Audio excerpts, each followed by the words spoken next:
আধুনিক সমরাস্ত্রের অধিকারী ইসরায়েলি সেনাদের টানা অভিযানের মুখেও মাতৃভূমি রক্ষায় বুক চিতিয়ে লড়াই করছে ফিলিস্তিনের প্রতিরোধ যোদ্ধারা।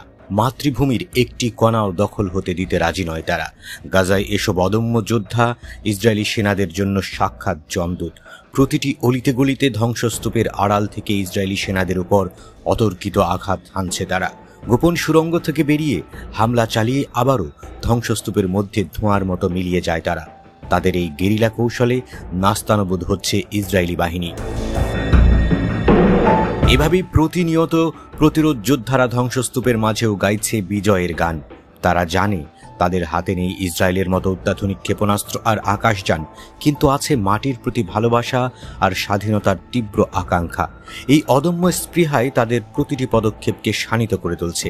রাতের অন্ধকারে বা দিনের আলোয় সুযোগ পেলেই ইসরায়েলি সেনাদের উপর ঝাঁপিয়ে পড়ছে তারা। কেড়ে নিচ্ছে একের পর এক জীবন। তাদের এই যুদ্ধ নিজেদের অস্তিত্ব টিকিয়ে রাখার এক নিরন্তর সংগ্রাম। গাজার প্রতি ইঞ্চি মাটি যেন তাদের এক একটি প্রতিরোধের দুর্গ, যেখানে স্বাধীনতাকামী ফিলিস্তিনি যোদ্ধারা লিখছে নতুন সব ইতিহাস। বিশেষ করে ইসরায়েলি সেনাদের রীতিমতো ঘুম হারাম করে ফেলেছে হামাসের সামরিক শাখা আল কাসাম ব্রিগেড। এই যোদ্ধাদের নাম শুনলেই যেন ইসরায়েলি সেনাদের মনে ভয়ের কাঁপন ধরে। এবার নতুন করে গাজায় ইসরায়েলি বাহিনীর 3টি মার্কাভা ট্যাঙ্ক বোমা মেরে উড়িয়ে দিয়েছে আল কাসামের যোদ্ধারা। রবিবার এই হামলার বিষয়ে এক বিবৃতিতে তারা জানায়, গাজা শহরের আল জাইতুন এলাকায় সফলভাবে 3টি ইসরায়েলি মার্কাভা ট্যাঙ্ক লক্ষ্য করে হামলা চালানো হয়েছে।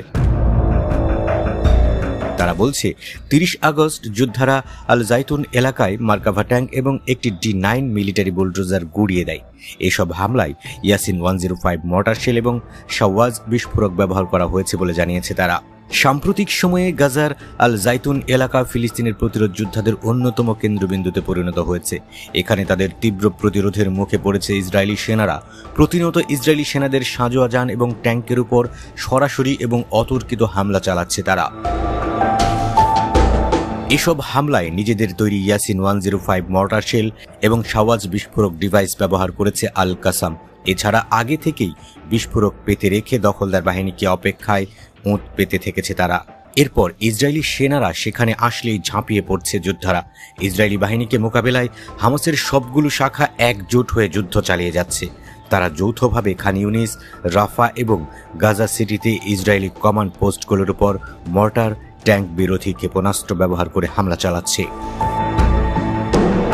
ফিলিস্তিনি যোদ্ধাদের প্রতিরোধের কৌশলগুলোর ক্রমবর্ধমান কার্যকারিতার কথা স্বীকার করেছে ইসরায়েলি সামরিক সূত্রগুলো। তারা উল্লেখ করেছে যে হামাসের যোদ্ধারা যুদ্ধে আরও বেশি সংগঠিত হয়েছে। তাদের প্রতিরোধের মুখে যুদ্ধ চালিয়ে যাওয়া দিন দিন কঠিন হয়ে উঠছে বলেও জানিয়েছে ইসরায়েলি সামরিক বাহিনীর সূত্রগুলো।